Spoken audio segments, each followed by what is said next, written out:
Meus queridos colegas, senadores que estão chegando desse longo período de feriado, de carnaval.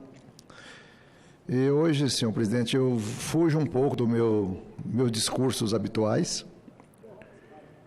Eu quero falar aqui sobre essas declarações de militares que servem ao Planalto e também do próprio presidente, que fez algumas manifestações, que teve grande repercussão nacional. Eu faço um discurso nesse sentido. Ao final, eu conclamo a um bom senso, a uma moderação, que deve ser o basilar de qualquer autoridade, qualquer presidente ou governador, prefeito, no transcorrer do seu mandato. Isto, senhor presidente, foi falado, não pode ser falado. O presidente é presidente e, como tal, deve se comportar. Do presidente tem que irradiar dele propósitos positivos, inspiradores de comportamentos da sociedade, para que o nosso país, que vem se arrastando no lombo das crises, possa ser encaminhado para o lado dos ajustes de suas contas e das reformas estruturantes que são necessárias. Presidente, desafiar o Congresso Nacional e o Poder Judiciário é inconcebível. Usar redes sociais, insuflando a população a comparecer em massa nas ruas, no próximo dia 15 de março, não se pode aceitar. Uma vez que não há motivo significante para esta manifestação. Se for uma jogada de marketing, por certo, terá um fim prejudicial ao país. O presidente precisa esclarecer, sem meios termos, que não apoia a convocação de uma manifestação em sua defesa e contra o Congresso Nacional. Os cidadãos são livres para se manifestarem contra quem bem entenderem, mas um presidente da República, não. Ele não é um cidadão comum e não pode permitir que em seu nome seja usado para alimentar um protesto contra os demais poderes constituídos. Eu não tenho compromisso, senhor presidente, com nenhuma forma de radicalismo. Exausto de ver ao longo da minha vida e da história nosso país patinar em cima de crises. Eu quero votar as reformas para contribuir com o país para que possa, com políticas sérias e necessárias, tomar outro rumo, que não seja o da mediocridade, mas do efetivo desenvolvimento. Eu quero que a classe política dê bons exemplos e abrace grandes causas, deixando o populismo, o imediatismo, o medo de fazer o que deve ser feito de verdade.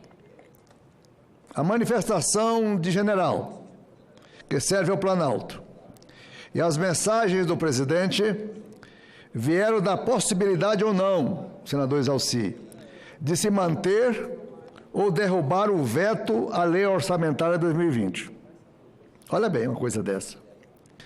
A manutenção do veto, neste momento, vem de encontro a um princípio da precaução, muito usado quando não se conhece ainda as consequências de determinado ato ou de experimento. Consequentemente, eu votarei pela manutenção do veto. Eu votarei pela manutenção do veto do presidente. Mas um ponto ainda polêmico são as emendas de comissão. Estas cabe às lideranças, hoje ou amanhã, negociar limites. Isso é certo. Se for este o motivo de manutenção do veto, com certeza o Congresso estará de acordo e deixar a execução orçamentária com a equipe econômica, como sempre foi. A economia depende de um fator importante, que é a confiança. As opiniões e as palavras de um presidente ou ministro caem como uma bomba no comportamento dos investimentos, principalmente nas oscilações da Bolsa de Valores, e tudo é muito sério. Da minha parte, o presidente pode retirar do ar o seu zap de convocação, porque eu mesmo não concordo em entregar destinos do orçamento da União ao deputado ou senador que venha relatá-lo no ano anterior. Acho muito perigoso. E ao presidente, deve governar o Brasil para 210 milhões de brasileiros, e não para 35 milhões de seguidores em suas redes sociais. É a estes que o presidente jura lealdade, 35 milhões. Embora tenha sido eleito para governar a nação dentro das normas democráticas.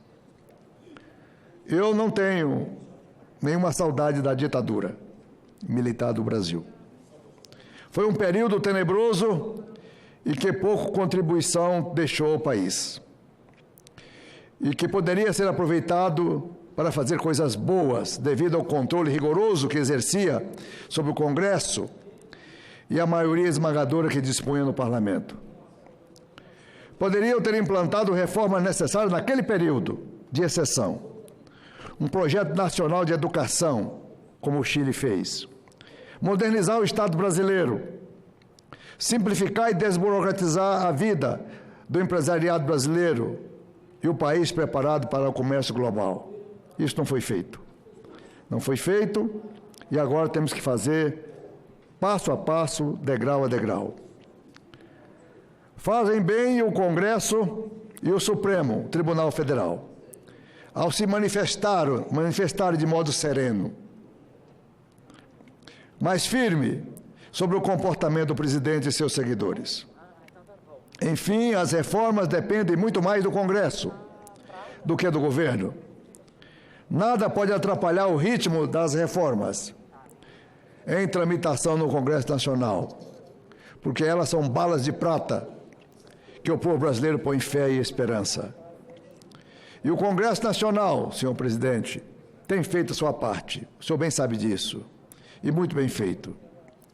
E agora, para a superação dessa crise, ou aparente crise, que eu espero, irá com certeza contribuir com a aprovação das reformas que estão em tramitação na Casa. O ministro Paulo Guedes, semana passada, esses últimos dias, tem saído notícias de rodapé, que ele fica ou não fica no governo. Eu recomendo que fique à frente do Ministério da Economia, fortalecendo e conduzindo junto ao Congresso as necessárias reformas, porque sem elas o Brasil não vai resistir e poderá ser, de verdade, como se diz em muitos países da América Latina e da América Central, se não for feito nada pelo país, nós poderemos nos transformar verdadeiramente, infelizmente, numa república de bananas. Era só isso, senhor presidente.